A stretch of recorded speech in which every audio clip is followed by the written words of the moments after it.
আগামী 3 এপ্রিল মুখ্যমন্ত্রী ডক্টর হিমন্ত বিশ্ব শর্মা কাটিগড়ায় আসছেন। অন্যদিকে কংগ্রেস ডক্টর হিমন্ত বিশ্ব শর্মাকে প্রশ্ন করেছে, যেহেতু হিন্দু বাঙালির ভোটে সরকার হয় আসামে, তাহলে কেন বরাককে বঞ্চিত করা হচ্ছে? চতুর্থ শ্রেণীর চাকরি নিশ্চিত করার ঘোষণা থাকলেও কেন তা বাস্তবায়িত হলো না? বরাকের কজন বেকার যুবক যুবতী চতুর্থ শ্রেণীর চাকরি পেয়েছেন তার হিসেব দিতে হবে মুখ্যমন্ত্রীকে, এমনটাই প্রশ্ন কংগ্রেসের। আজ সন্ধ্যায় কালাইন ব্লক কংগ্রেস কার্যালয়ে সাংবাদিক বৈঠক করে প্রশ্ন তুলেছেন কাছাড় জেলা কংগ্রেস সম্পাদক পাপন দেব। 3 বারের কংগ্রেস বিধায়ক এবং কাটিগড়ার বর্তমান বিজেপি প্রার্থী কমলাক্ষ দে পুরকায়স্থকে নিয়েও প্রশ্ন তোলা হয়েছে। 15 বছর বিধায়ক থাকার পরও কেন কাটিগড়ায় এসে নির্বাচন লড়তে হচ্ছে, এই প্রশ্ন তুলেছেন তিনি। উত্তর করিমগঞ্জে একাধিক প্রকল্প নিয়ে অনিয়মের অভিযোগ রয়েছে বলেও তিনি দাবি করেন।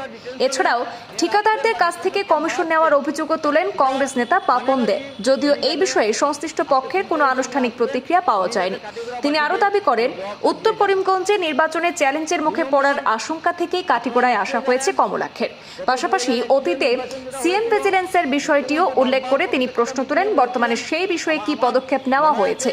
শেষে মন্তব্য করা হয় যে রাজনৈতিক পরিস্থিতির প্রেক্ষিতে পরবর্তীতে দল পরিবর্তনের সিদ্ধান্ত নেওয়া হয়েছে বলেও তার ধারণা।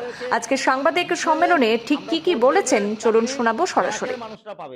আজকে আপনারা নিশ্চয়ই জানেন, আমরা পত্রপত্রিকায় দেখেছি, আগামী 3 তারিখ আসামের মাননীয় মুখ্যমন্ত্রী উনি কাটিগড়া আসছেন।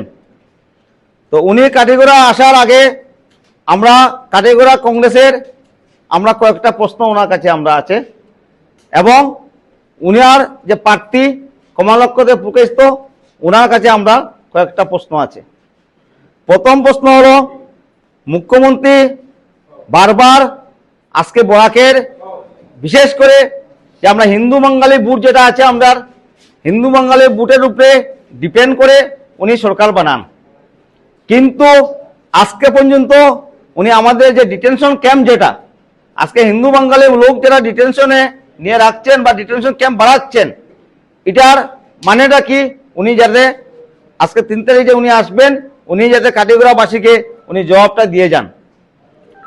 2 নম্বর, আপনারা নিশ্চয়ই জানেন গত 2021-এ নির্বাচন যেটা হয়েছিল, মুখ্যমন্ত্রী বারবার প্রত্যেকটা মিটিংয়ে বলেছিলেন, আমার মনে আছে ওইখানে ওই সময় প্রার্থী ছিলেন গৌতম রায় মহাশয়, ওইখানে মিটিংয়ে উনি বলেছিলেন যে আপনারা বরাক থেকে আমাদেরকে জিতিয়ে দেন, আমরা 4th গ্রেডের চাকরি বরাকের মানুষরা পাবে।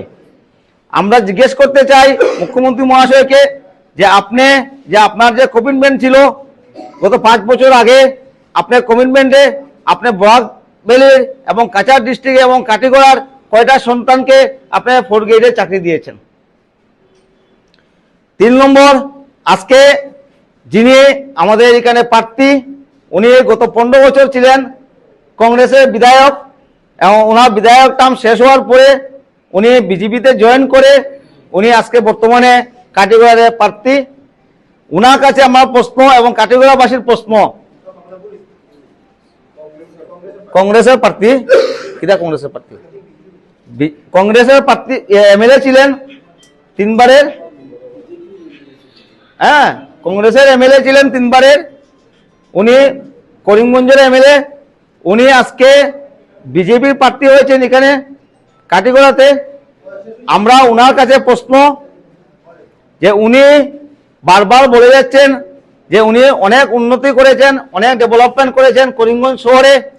আপনারা আমাদের এখান থেকে কাটিগড়া থেকে করিমগঞ্জ ম্যাক্সিমাম টাইম আধা ঘন্টা লাগে, বা অনেক লোক করিমগঞ্জে আজকের দিনে আছে। উনি যদি এত ডেভেলপমেন্ট করে থাকেন, উনি কেন এসছেন কাটিগড়াতে?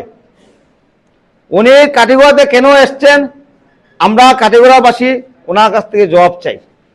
আজকে গত 2 বছর থেকে আমরা দেখতে পেয়েছি যে আমাদের কংগ্রেসের এমএলএ থাকা সত্ত্বে উনি বিভিন্ন গভর্নমেন্টের স্কিম এখানে উনি উদ্বোধন করেছেন, এবং আমরা এটাও জানি উনি অনেক স্কিমে উনি দুর্নীতি হয়েছে, এবং অনেক স্কিমে কন্ট্রাক্টরের কাছ থেকে অনেক পয়সা কমিশন উনি নিয়েছেন। তাই আপনারা যারা কাটিগড়াবাসী, আপনাদেরকে আমি আজকে প্রেস মিডিয়ার মাধ্যমে আপনাদেরকে আমি বলতে চাই, আপনারা সাবধান হয়ে যান যে উনি যে প্রার্থী যে উনি হয়েছেন, উনি গত 15 বছর কংগ্রেস এমএলএ থাকা সত্ত্বে উনি করিমগঞ্জে যেভাবে লুটপাট করেছেন, এই লুটপাটের ডরে উনি বুঝে গেছেন যে উনি যদি এবার করিমগঞ্জ থেকে খেলেন তো উনি নিশ্চিত উনি হারবেন। তাই ওনার হারার বয়ে উনি আজকে ওনার কনস্টিটিউন্সি শিফট করে উনি কাটিগড়াতে উনি এসছেন। তাই আমি প্রত্যেক কাটিগড়াবাসীকে অ্যাপিল করব, এই প্রার্থী থেকে আপনারা সাবধান থাকেন। আর আমাদের যে প্রার্থী প্রাক্তন বিধায়ক এবং এই মাটির মানুষ অমরচাঁদ জৈন মহাশয়, আমাদের কংগ্রেস হাইকমান্ড ওনাকে প্রার্থী দিয়েছেন। উনি 2016 থেকে 2021 পর্যন্ত এই কাটিগড়া সমষ্টির উনি বিধায়ক ছিলেন এবং অনেক উন্নয়নমূলক উনি কাজ করে গিয়েছিলেন। ওই সময় বিজেপির মুখ্যমন্ত্রী ছিলেন সানোয়ালজি, উনাকে অনেক ফান্ডও দিয়েছিলেন, এরপরে উনি অনেক কাজও করেছিলেন। আমরা দৃঢ় বিশ্বাস, যেহেতু উনি এই মাটির মানুষ, উনি অমর জৈন, অনেকে বলে অমর জৈন রাজস্থানী মানুষ, কিন্তু আপনারা এই কাটিগড়া মানুষে বিশেষ করে জানেন ওনার জন্মস্থান হলো কাটিগড়াতে। যে আজকে যদি কেউ জন্মস্থান কাটিগড়া হয়ে থাকে, উনি হলো কাটিগড়া মাটির মানুষ, এই ভূমির মানুষ। উনি কমলাক্ষ দেব মুকেশ আজকের দিন পর্যন্ত উনি কাটিগড়ার জাস্ট খালি আমরা এটা দেখেছি পত্রপত্রিকায়, উনি ভোটার লিস্টের নাম ওখানে এনেছেন এবং উনার অরিজিনাল বাসা করিমগঞ্জে। ভোটার লিস্ট বেরোয়ার পরে আমরা ওটাও দেখেছি, দুইটা ওটার নাম করিমগঞ্জে ভোটার লিস্টের নাম এসেছিল এবং কাটিগড়া ভোটার লিস্টের নাম এসেছিল। যাই হোক, এরপরে এটা মনে কারেকশন হয়েছিল, জানি না ঠিক। কিন্তু আমি একটাই কথা বলবো, মাননীয় মুখ্যমন্ত্রী মহাশয়, আপনি আসছেন, আপনি জবাব দিতে হবে। আপনি বলেছিলেন 2021-এ যে 4K 4K আমাদের স্থানীয় যারা কাছাড়ের লোক বা কাটিগড়ার লোক পাবে, আপনি কয়টা চাকরি দিয়েছেন? আপনি কিছুদিন আগে আপনি এবং আপনার ভারতের প্রধানমন্ত্রী এসেছিলেন কাছাড়ে, এসে প্রায় 2300 কোটি টাকার একটা রাস্তা শিলান্যাস করেছেন। আমার মনে আছে আমরা যখন ছোট ছিলাম, অটল বিহারী বাজপেয়ী মহাশয় উনিও এসে আজকে মহাসড়কের রাস্তা উদ্বোধন করেছিলেন। আজকে মহাসড়কের রাস্তা কংগ্রেস